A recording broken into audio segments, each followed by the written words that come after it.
Just had a paint spill on the floor of my shed here tonight.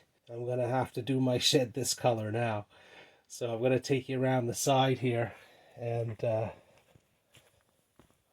I'll show how I do my camouflage. I don't want to spread that paint all over my floor in there, so I'm going to do it on this new siding that I have here.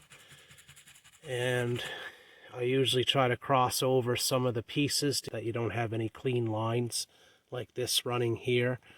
And same on the end. You want to make sure that some of your paint comes right to the end of your building, and that way it sort of breaks up where the edge of that would be. And then across the rest of it, I just sort of put blotches on. I'll try to round that one out and see how the pattern sort of looks.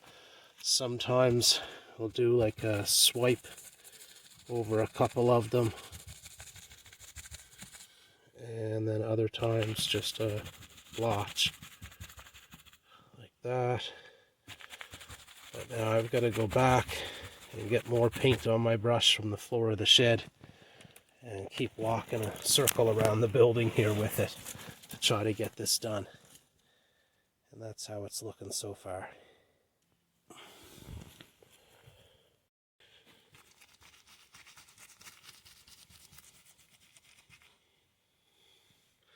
The upper part of this wall isn't ready yet, so I have to do another layer of boards over that to seal those seams.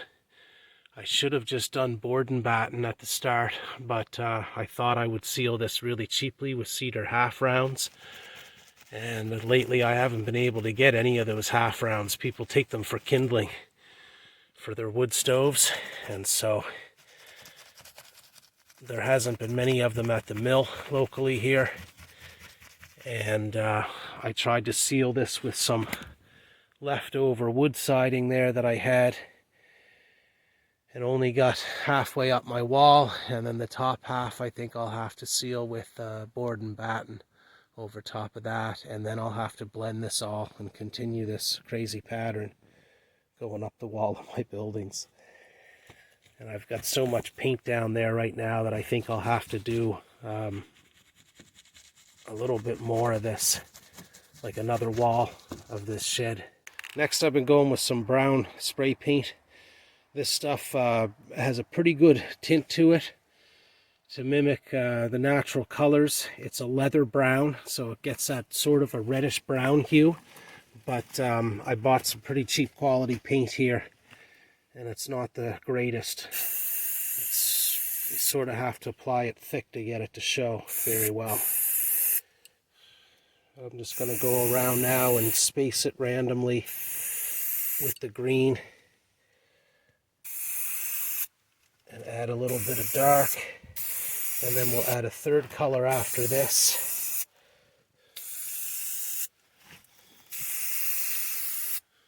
So you see there how light it's coming on.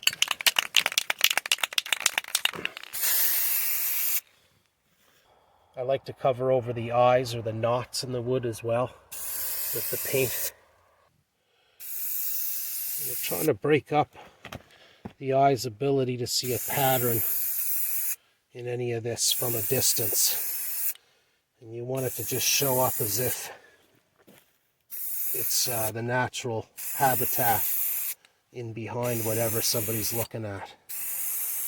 There, after some brown's been applied, anywhere that I think is missing a bit of color, we'll do another little shot. After some browns applied, now there's how it's looking.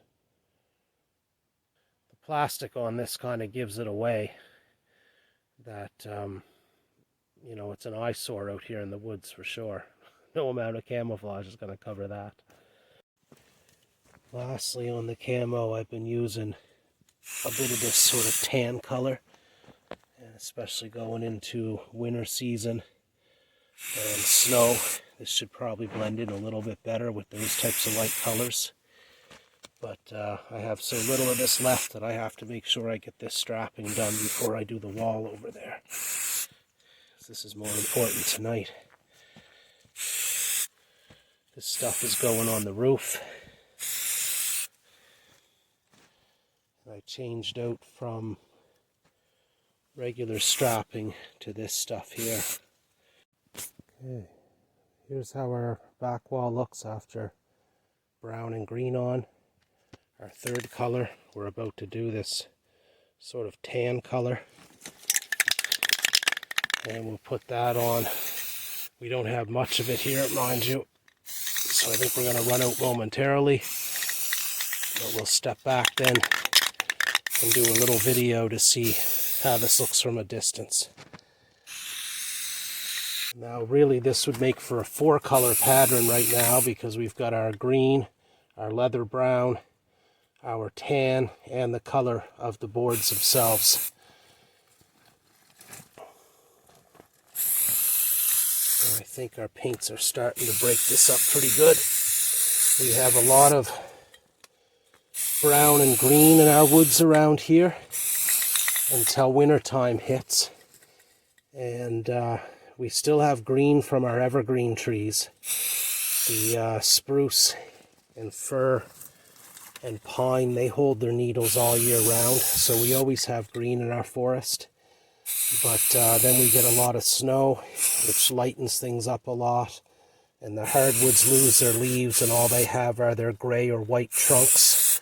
And so we actually have, when you think of birch trees and whatnot, we have a fair amount of this lighter color as well in our woods. Here's how the building looks on the front now, after we've gotten through that pile of mess on the floor that we spilt. And we've got most of it here now on the front of our building.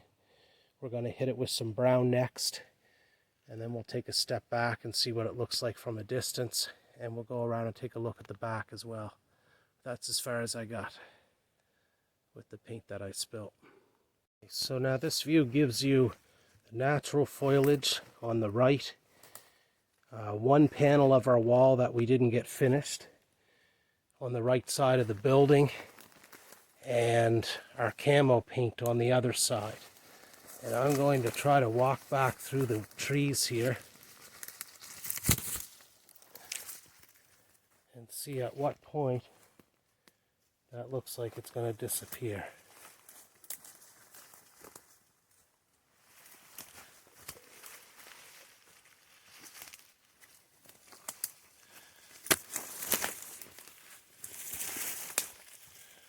So there, now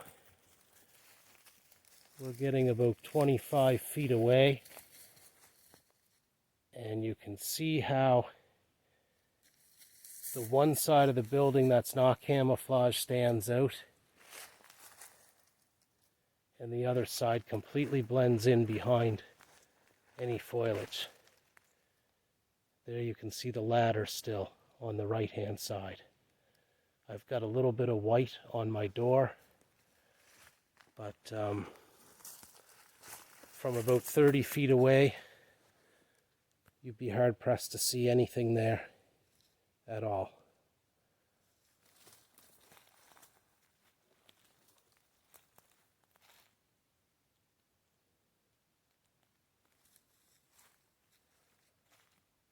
Still really can't see the building. And as I come around that little bit of foliage there, you can see the difference that camouflage makes compared to not.